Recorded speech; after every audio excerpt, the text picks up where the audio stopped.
welcome to today's On This Day in Tudor History video. I'm Claire Ridgway, which you probably know by now. I hope you've been enjoying my daily look into the Tudor history period. My sort of time travels back into history as I bring you events for each day. You can, of course, read a bit more about these events in my rather thick book On This Day in Tudor History. That's a rather battered copy I got there. Well thumbed, even though it's my own book, which is slightly strange. Now I'm going to take you back to Henry VIII's reign today. If you remember, winding to the 8th of June, I talked about how on that day in 1536, the year that Queen Anne Boleyn was executed, that Henry VIII's daughter Mary had written to the king, her father, asking him for his daily blessing and saying that she had understood that he had forgiven her and that all was well in the world. And I explained that sadly she was rather deluded about the situation, as Henry VIII had not forgiven her and he wanted nothing to do with his eldest daughter until she submitted completely to his authority, accepting her status as the illegitimate issue of a marriage that had never been legal, and until she signed the oath accepting him as supreme head of the church. And she hadn't done any of that, so Henry VIII wanted nothing to do with this disobedient and defiant daughter, as he saw her. Well, things took a turn for the worse on this day in Tudor history, the 15th of June 1536, when 20-year-old Mary received a visit at her home at Hunsdon from members of the King's Council. Now, this group of men was led by Thomas Howard, 3rd Duke of Norfolk, and it included Robert Radcliffe, who was the Earl of Sussex at the time. Roland Lee, Bishop of Chester, as well, was one of the men in this group that visited Mary. Now, rather than informing her that, regarding her letter, that the king was willing to receive his estranged daughter back at court, which is what Mary must have expected when these men turned up on her doorstep, the men were actually there to persuade Mary into accepting her father as supreme head of the church in England and acknowledging that she was not the legitimate heir to the throne. Now, after Mary made what was described as very wise and prudent answers to their intimation, the men got rather nasty. I think nasty is probably a little bit of an understatement. There's no other word for it. It was bullying. They bullied her and they threatened her. Now, this is a girl, a 20-year-old girl, woman, who is the king's daughter.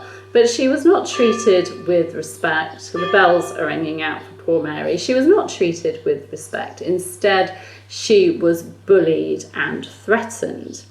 Now, according to Eustace Chapuys, the imperial ambassador and a man who was Mary's good friend and supporter, he wrote, one of them said that since she was such an unnatural daughter as to disobey completely the king's injunctions, he could hardly believe that she was the king's own bastard daughter.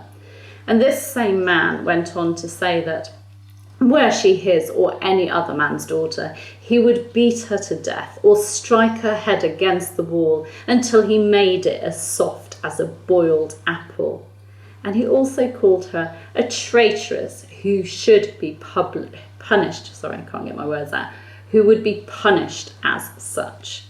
So, can you imagine that a man from your father's council telling you as a princess, well, she felt she was still a princess, that, that I can't even believe that you're the king's illegitimate daughter and that if you were his, he would smash your head like it was a boiled apple, and that you're a traitor and should be punished as such. In other words, you should be executed.